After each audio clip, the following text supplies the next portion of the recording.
you. And I'm like, when you're a foot taller and you have boobs, they don't know what boobs are yet. Boys don't love you. They're just scared of you. So there was like a whole element of feeling like it was wrong to look like that because nobody did for a really long time. It was definitely a journey of realizing that I was trying to live my life through the guise of what I thought other people wanted me to do and the expectations that society had about me. And once I stopped doing that, it really allowed my life to fully blossom. Sun is coming up, are you ready to go? We can take it right, we can take it slow. Yeah. Well, welcome back to the show. I am so excited because I have Jenna and Ellen here. So here's the thing. I believe that self-love is the devotion to your individuality. It's showing up as you want to be in this world and not letting external things influence you to do anything that doesn't feel good for you. So I'd love to know from each of you, like, who are you? How do you want to be known? And what fills you up in this world? So I'll let you guys just decide who goes first. I tend to take the lead with these things, so I'll start us off. I'm Jenna, and thank you, Paul. We're both very happy to be here, and we're sorry that we missed you in person, but this is just as good. So yeah, I own a Pure Barre studio, which is like a workout, ballet-based workout in Hilton Head Island in South Carolina. So the beach is my happy place. I would say that it's the place that I feel the most alive. I love your mission and I love everything that self-love stands for. I've had a long journey of learning to accept and love my own body. I battled an eating disorder for a really long time. And I'm 6'1", so I've always like stood out like a sore thumb. And so coming to terms with who I am and learning to love my body for what it is has been the longest, but also most rewarding journey of my life thus far. So I love everything that you stand for, that this space stands for, and I'm really happy to be here. Thank you for sharing. And I love you just as much, Jenna. I'm Ellen. I am from Central PA, so Altoona area, and I now live in Pittsburgh, which I'm not quite as lucky to live in Hilton Head Island, but it's still fun. But yeah, I basically just kind of am becoming more emotional. Like I'm getting better at opening up, I would say.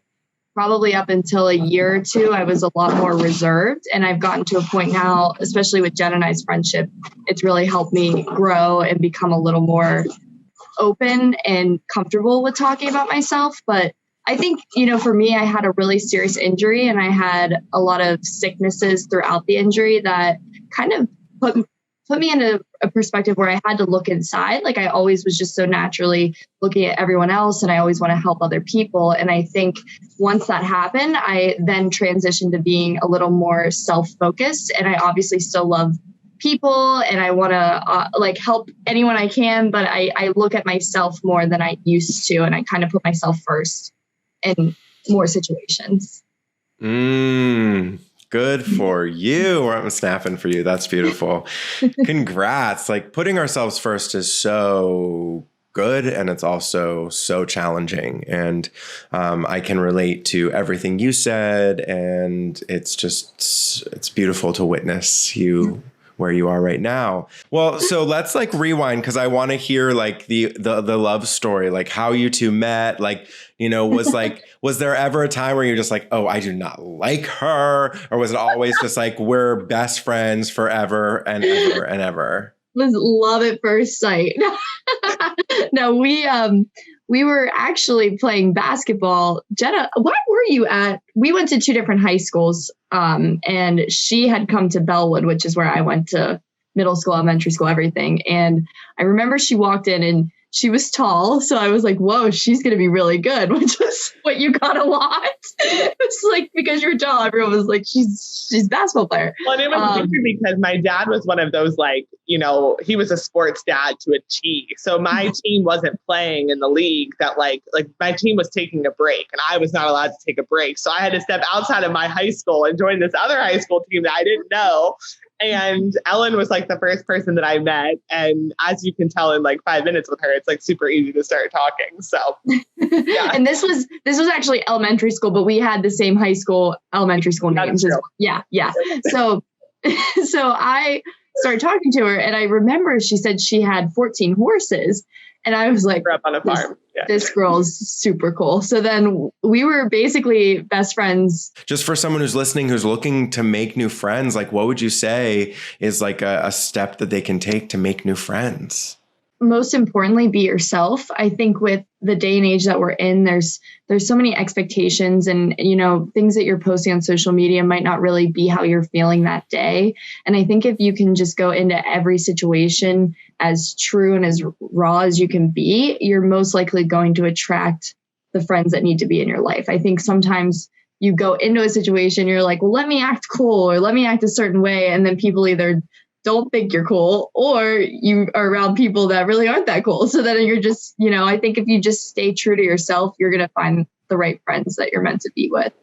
Yeah, I'm a strong believer that you can only be met as deeply as you've met yourself too. And so I know for me, for a long time, I wanted vulnerability and openness and connection in friendships and in relationships, but I wasn't always leading from that place. And I wanted security, but I wasn't always feeling secure in myself. And so when we're trying to cultivate something in the exterior world that we haven't cultivated internally, it creates an imbalance that is really hard to recover from. And so my advice to cultivating what we have is to just like enter it with your armor completely off. And it's even helped me in my relationships as far as like being in love goes, because I've realized the connection that can sit on the other side of being like, here I am armor free, and like giving that person the chance to accept and love you for that. And if they don't, then they aren't the right person. And so like getting to a place where we're able to say like, this is who I am. And if that isn't okay, then we're just not meant to be in each other's paths.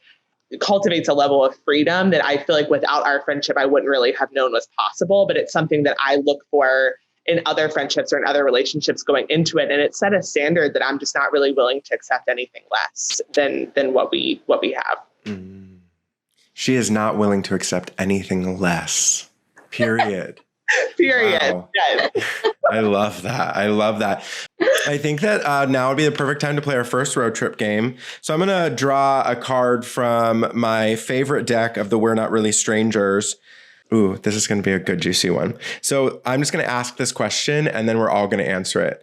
And I can go first if you guys want time to think, but we'll let Jenna take the lead because she likes to take the lead.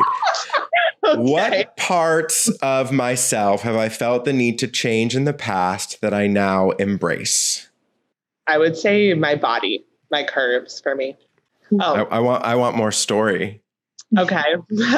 So yeah, if we just want to go all the way out there with it, I was like wearing a bra in kindergarten and started my menstrual cycle when I was 9 years old. And so I've had like my body has been honestly probably 5 years ahead of my peers my entire life. And so everyone's like, oh, the boys probably loved you. And I'm like, when you're a foot taller and you have boobs, they don't know what boobs are yet. Boys don't love you. They're just scared of you. So there was like a whole element of feeling like it was wrong to look like that because nobody did for a really long time. And so even when my friends started to catch up, it was a belief that I had held for so long. And honestly, if I'm being honest, Paul, it probably didn't fully heal until about a year ago, where I felt confident with my partner at all stages of my cycle and just, really learning to accept my body for what it was and not trying to run 50 miles a day to be smaller or to like make my boobs shrink or to do stuff that was going to take me outside of myself.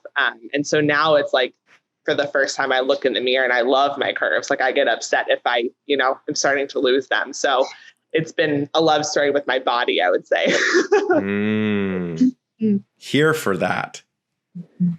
Thank you for sharing. I would say mine would be probably my personality, like my carefree personality, actually, because there was a point in time, especially transitioning into the work realm, I tried to kind of slow it down a little bit. Like I would go into situations and not be bubbly, or I maybe would be less myself because I felt like I had to look professional, or I didn't want to come across too much, or whatever term you want to use. So I just kind of kept to myself. And then the more comfortable I got, the more I would feel like I could be myself.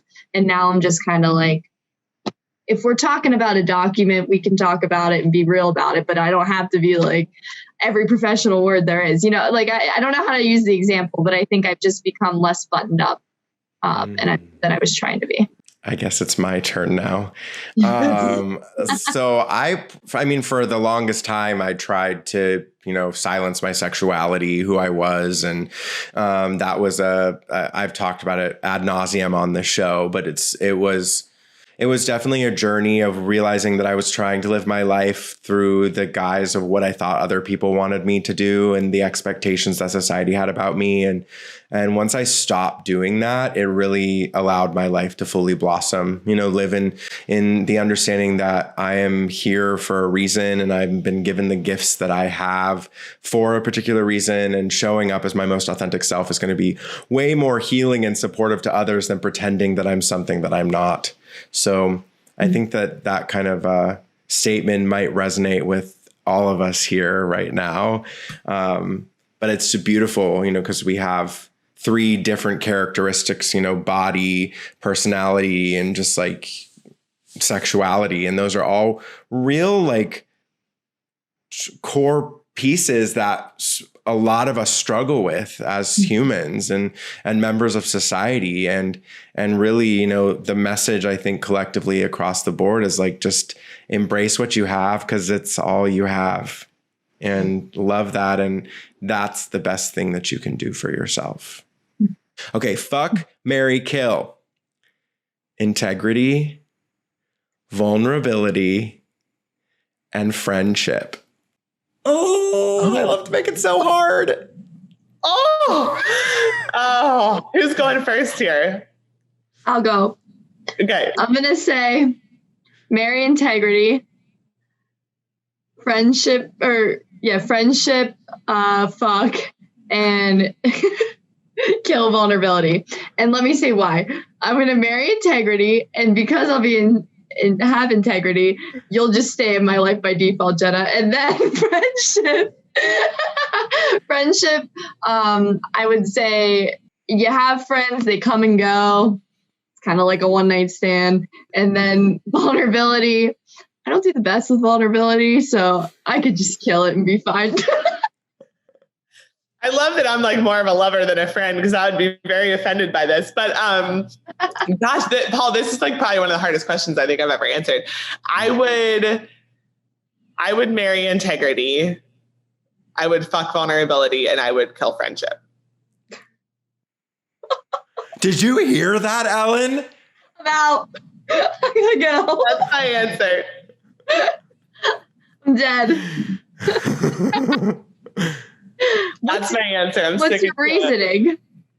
Well, to me, integrity is all of it. Integrity is friendship. Integrity is vulnerability. Integrity is transparency. So to me, I'm marrying all of those things. So if I'm saying goodbye to the little acquaintance friendships, I'm good with that.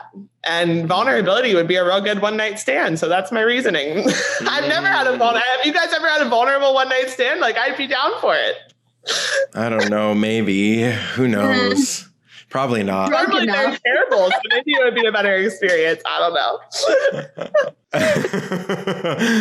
Self-lovers, thank you so much for being here today. If you like this episode, please make sure to subscribe to the show, rate and review it, share with a friend. Make sure to tag me on Instagram after you screenshot this episode at Paul Fishman, and tag the girls on their Instagram as well, that I casually forget right now, but it's linked in the show notes. Something about, being the best.